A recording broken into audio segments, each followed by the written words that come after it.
Hello, Hagane. Dr. Russ Rosen here. Welcome to the OHC community. And we're going to be talking about how to build a dream team. How to build a dream team. So we're going to go ahead and check and make sure it actually went live because, as you know, sometimes it just doesn't go live. And then I goof off doing my whole routine and it doesn't record and you're not there. Let's see. There I am. Good. Okay. So let's jump in. We're here 3 Tuesdays a month, 1:30 California time. We just finished our series on certainty, headspace, communications, consult, exam, report of findings, daily interaction, re-exam, re-report. We finished that series. You can go to the guides section and see those recordings. Last week we talked about how to build a dream team, get the team on board philosophically, etc. And now we're diving into the 5 in a row on how to build a dream team.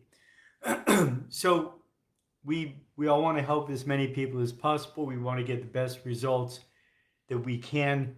We also want to make money, hopefully a lot of money in the process, and have a lot of fun and a lot of ease in the process. By the way, if you are there live, go ahead and comment that you're there live where you are. If you have any questions along the way, let me know.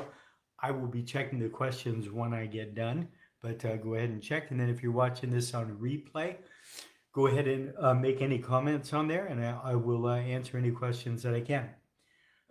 So, truth of the matter is, you can serve more people, possibly have more fun, and stay in the zone if you got a great team. Do you have to have staff? Not at all. I coach a lot of doctors who do not want staff. But the reality is, if you are looking to serve as many people as possible, having the biggest impact that you can, we need people to do things that the doctor doesn't need to do. Answer the phone, take money, write receipts, marketing, etc. So again, do you have to have staff? Not at all. If you do want to have staff, we want to do it the right way. Whenever I ask doctors, they call me up, they say they're having challenges, they're thinking of coaching with me. I always say, what are your top 3 issues? One of the top 3 is always, I don't have staff and I'm wearing all the hats.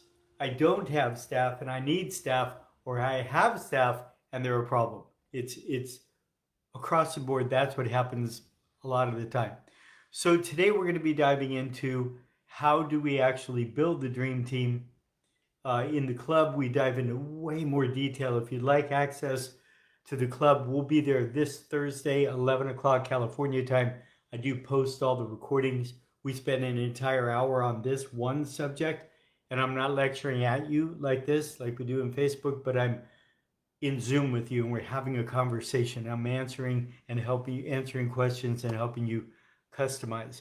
So over the next couple of weeks, we'll be diving into the importance of hiring. And building a dream team. We'll be diving into how to bonus, how to train your team, perpetually train your team, performance appraisals, which most of us don't do but are critical, how to run meetings, etc. So just for fun, I asked Chad to tell me about having a dream team for a natural health care provider versus dealing with horrible staff, and to give me your thoughts.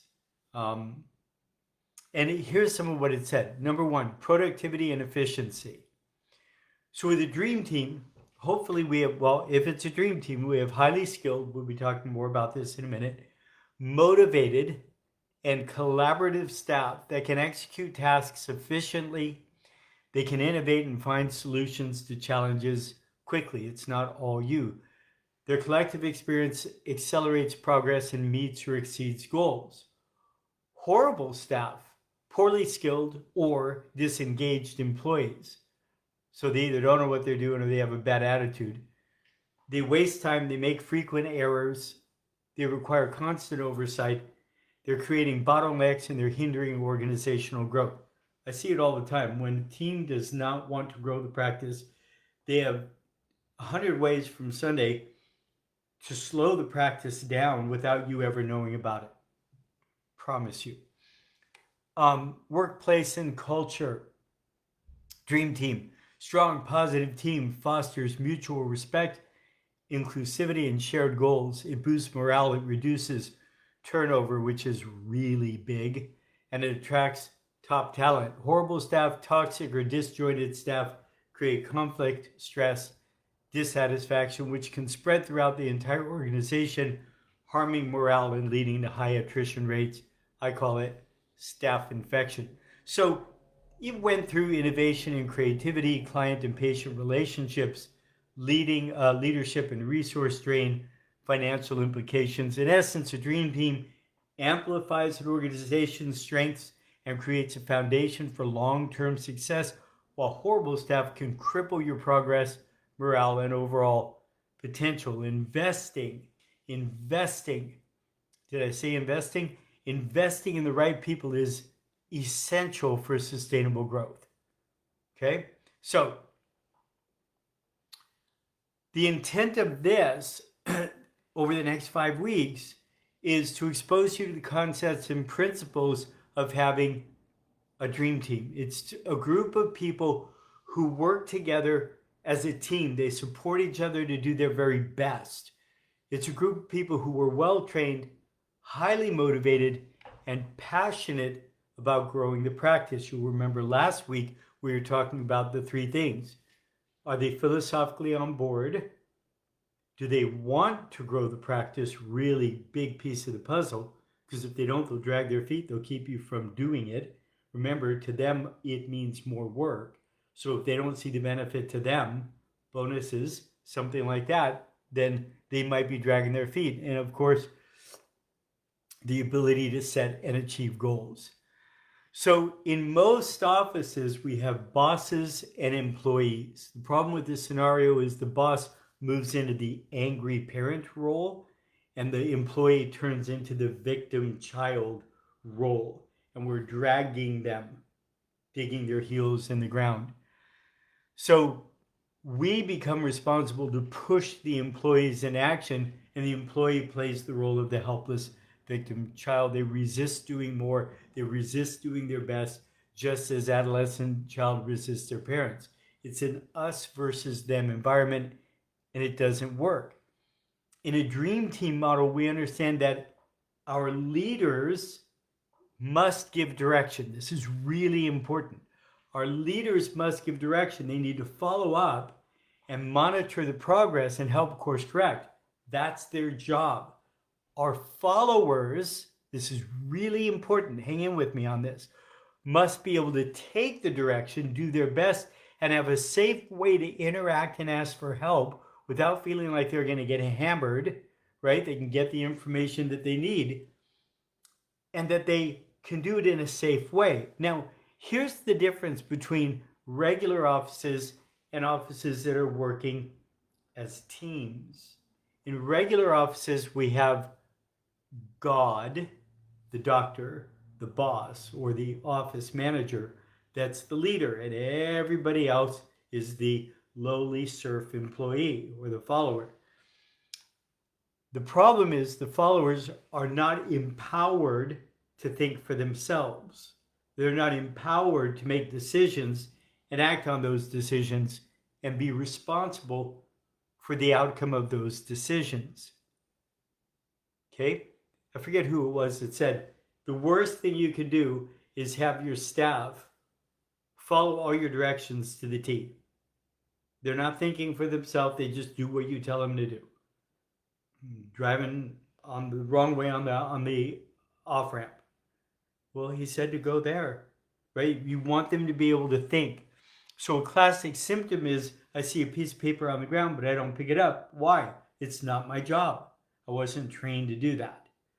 Okay? So in a team environment, each person is responsible to be a follower and a leader. Okay? So we're all leaders and we're all followers. Each person is responsible to be a leader in their own position and manage the other people, followers. Each follower is responsible to follow, but they're responsible to be a leader in their position. They all own their position. So everyone's a leader, everyone's a follower, and everyone is held capable and responsible and accountable to do their very best for themselves and the team. So you remember last week we talked about in the E-Myth Revisited by Michael Gerber, or the one Dr. Savinsky did with Michael Gerber for chiropractors. Everybody wears 3 hats. So if you're a lone doctor, you wear 3 hats. If you have a doctor and a front desk person, 3 hats, 3 hats. Everybody has 3 hats. The CEO visionary of that position, the manager of that position. So you're managing everything in relationship to you. And then the technician, that's the doctor, is when you're with patients.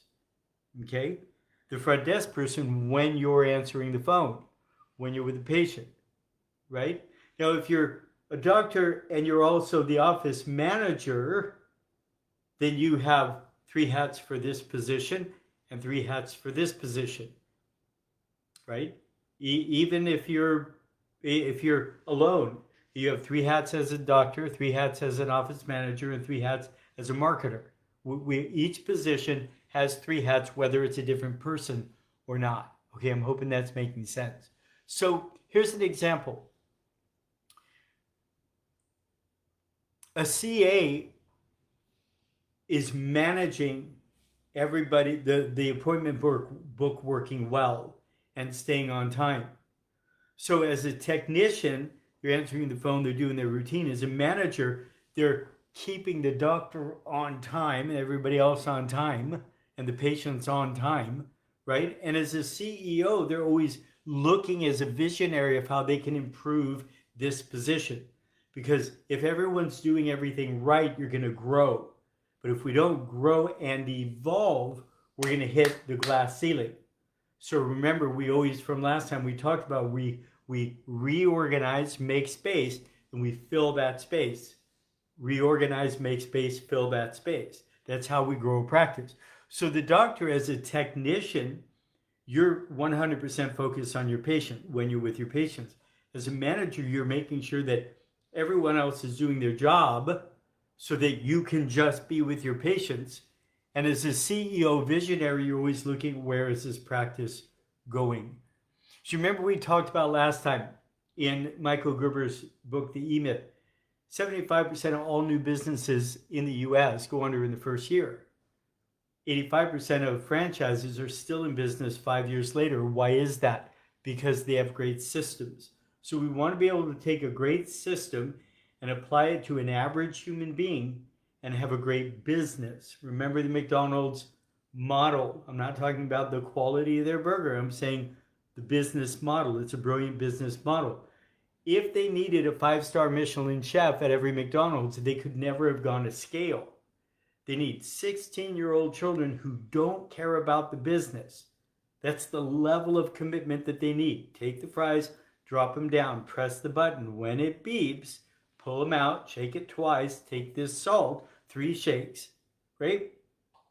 The systems run it. So now we want to have great people, great systems. We have a great office. Okay, so 6 important steps we'll be going through. How to hire, the importance of DISC or manage behavioral styles, bonus systems, performance appraisals, the system to run your team, and how to do staff meetings. In our club, we're going to be diving deep into how to hire. Now, I'm going to be giving you a 19-page document. So many of us make huge mistakes because we don't do the things that I tell you to do in there. My experience from my own self in my early years is I hired people because I liked them. I thought they would do a good job. I didn't have a set of rules that if they didn't have all of these rules, I wouldn't hire them. I had a midwife that I helped deliver my first girl, and I loved her. She was brilliantly wonderful with people, and she had this beautiful long red hair and an incredible smile, and she was just fantastic with people. And I said, would you like to work for me? And she said, you do realize that I have 9 children and I don't know how to type, right? But I didn't have my rules down. So in this document, 19-page document, I go through all of the things in extreme detail of increasing the chance of getting a great staff member. Can you guarantee it? No. And it's very tricky nowadays since COVID, right? During COVID, we got all kinds of people. They got used to sitting around eating Cheetos, smoking dope, and getting paid to sit home and do it. And they don't want to work. So it's much more difficult to find really good people right now. It's not impossible. You can find them, but this hiring process will dramatically increase the odds of that happening for you. So I'm going to head on over here now and see if you're here. Please let me know you're here, where you're from. If you have any questions, you're going to let me know. Okay, if you are watching this on replay and you have any questions, you're going to let me know. If you do want that 19-page document, put club below. I'll let you into the club for free, and then you can, get this and this, and I have our videos on how to use this and all of our systems.